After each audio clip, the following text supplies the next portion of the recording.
مع نجم هذه المباراة اللاعب باولو ديبالا الذي سجل هدف الفوز لروما. باولو كومبليمنتي. باولو تهانينا، فوز ثمين جدا، سجلت الهدف الحاسم. كيف تشعر؟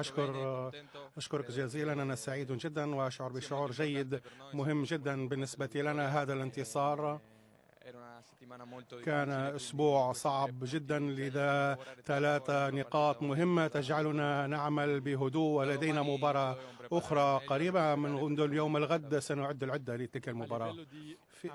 على مستوى الأجواء بشكل عام بالنسبة للفريق، ما أهمية هذا الانتصار الليلة؟ مهمة جدا. نعرف جيدا أننا سنواجه هذه الأجواء وهذه الظروف. آتف جماهير غاضبة ونحن أيضا غاضبين. لا أحد يحب الخسارة. الخسارة كانت بالفعل ثقيلة جدا ضد فيورنتينا. اليوم علينا أن نظهر أشياء وردة فعل، ولهذا الجماهير تنتظر ردة فعل.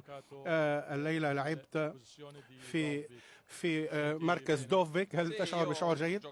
نعم، أنا لعبت دائما في الأرجنتين أيضا في ذلك المركز، ومع باليرمو، وهو مركز أحبه قريبا من المرمى، وأشعر بشعور جيد. شكرا جزيلا. إذا كريم، كان هذا اللاعب باولو ديبالا سعيد بكل تأكيد بهذا الانتصار، وسعيد بهذا الدور الذي كما قال لعبه في منتخب الأرجنتين، واليوم ساعده على تسجيل هدف لفريق روما، هدف غالي جدا يغير من الأجواء العامة التي كانت سيئة قبل انطلاقة هذه المباراة، ولكن تغيرت على ما يبدو الأمور مع نهايتها. عودة إليك كريم.